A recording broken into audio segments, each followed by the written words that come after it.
Ayyee akkam jirtu hundumti keessanuu lafa jirtanitti nagaan waaqayyo isiniif haa baay'atu jecha har'a immoo namootni imeelii hin qabne waan baay'ataniif namoonni imeelii hin qabne waan jiraniif imeelii akkamitti banuu danda'u kan jedhu isinitti hima. Steepii isaa tokko tokkoon wajjin hin deemtu bilbila warri qabdan bilbilaan kompiitaraa warri ta'e immoo kompiitaraan mala baay'ee salphaa ta'edha.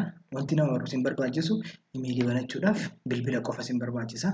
Walii wajjiniin deemna tokko tokkoon na hordofaadha. Tanaan dura isin barsiiseera. Yookaan immoo warri viidiyoo kollaalle viidiyoo duubatti deebi'aatee bitirqaatii irra galaatee ilaalaadha. Biroozarii kan jedhu barannee turre. Biroozariin maal hojiin isaa kompiitaraa fi weebii iddoo garaagaraa jiru wal quunnamsiisa inni irraa. Kanaafuu biroozarii nu barbaachisa. Imeelii banachuudhaaf biroozarii nu barbaachisa. Konneekshinii nu barbaachisa. Warri laaptooppii fayyadamtan konneekshiniin laaptooppii keessanitti kaa'amuu qaba jechuudha. Laaptooppiin keessan intarneetiidhaan wal quunnamuu qaba. Waayifaayis ta'uu danda'a. Warri mobaayilii immoo mobaayilii keessan daataa banachuu qabdu jechuudha. Sana booda wal wajjiniin deemna. Steeppiin bifa salphaadhaan jira jechuudha. Kiroomii warri qabdan kiroomii banattu.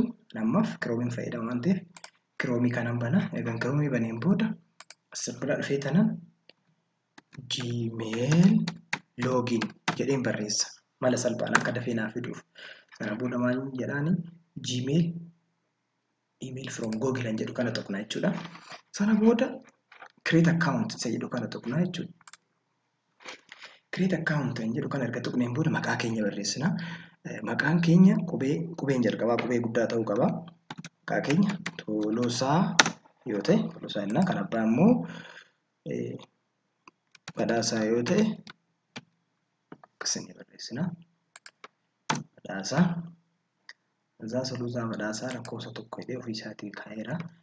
Immoo 29 keenya jechuudha. Kun lakkoofsi kun yoomiyyuu imeeliin keessan isa kanadha jechuudha. Imeeliin keessan isa kanadha. Irraanfachuu hin qabdan.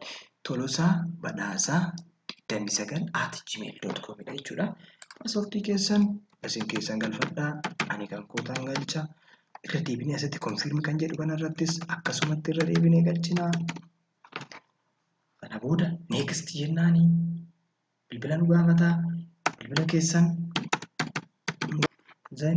isa kana immoo agree jettuuni walii gala jechuudha. Agree jedhu kana tuqna.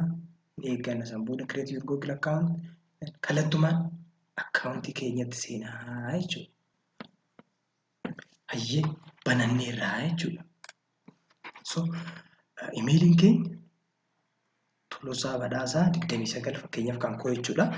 Kana booda nama ergu yoo barbaaddan Compose kan jedhu kana tuqtu asitti imeelii barreessituu fi imeelii erguu fi barbaaddan sabjektiin barreessitu kana booda attach godhuu barbaadan asiin kana fayyadamtu kana fayyadamtanii attach godhuu dandeessu.